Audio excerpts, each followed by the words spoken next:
Hi, I'm Senator Jim Inhofe from the state of Oklahoma. Let me begin by telling those who lost loved ones during the tragic tornadoes in our state how much we love you guys. My family and I continue to pray for you. We pray for you every day. I've been in constant contact and communication with the Oklahoma Emergency Management and the Federal Emergency Management officials and the leaders of the Oklahoma National Guard you can see over here, and that the direct needs of those affected on the ground are being met.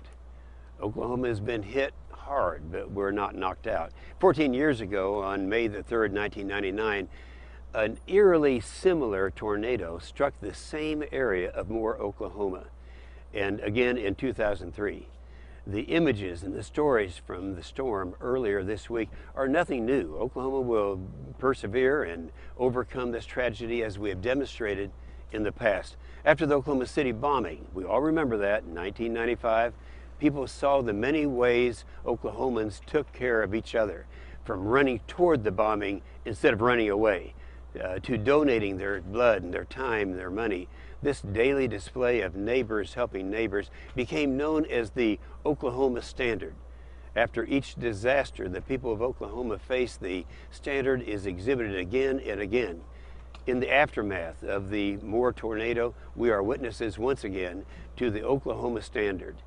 The accounts of 2 elementary schools that were wiped out by the winds of 200 miles an hour have struck a chord, I think, with all Americans, with everyone watching us now, all Americans across the country.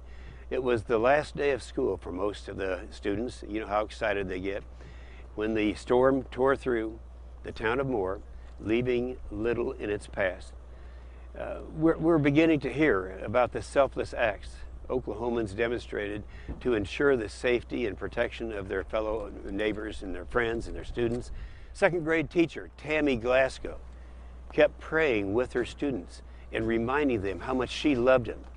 As she and their students took cover in the school closet, we had Susanna Haley. She was a first grade special education teacher in Briarwood Elementary School, suffered a severe injury when part of a school desk was impaled in the back of her leg while protecting the students in her classroom. The most heart-wrenching testimony I've heard is from the person who was responsible for matching the missing kids with the missing parents. The individuals who lived through these storms are volunteering in the recovery and assisting efforts right now, and they're America's real heroes. I have seen people from all corners of the state continuing to flock to the devastating areas to give their time, their money, and their energy to help meet the dire needs of those injured or displaced. The Oklahoma Standard has survived an act of terror in 1995 and devastating natural disasters in the past. This most recent storm will only embolden the standard and encourage the rest of the country to follow our lead. But our victims desperately need your help right now. They need your money. If you are able, please visit the American Red Cross website at AmericanRedCross.com or the Salvation Army website at SalvationArmyUSA.com to volunteer. I can speak for all Oklahoma today when I thank you for your continued thoughts, your prayers, and your support as we begin the recovery process. Oklahoma is grieving and in pain, but the devastation such as this tends to bring us closer together as a country. I thank you for listening, and God bless those who are suffering today, and God bless the United States of America.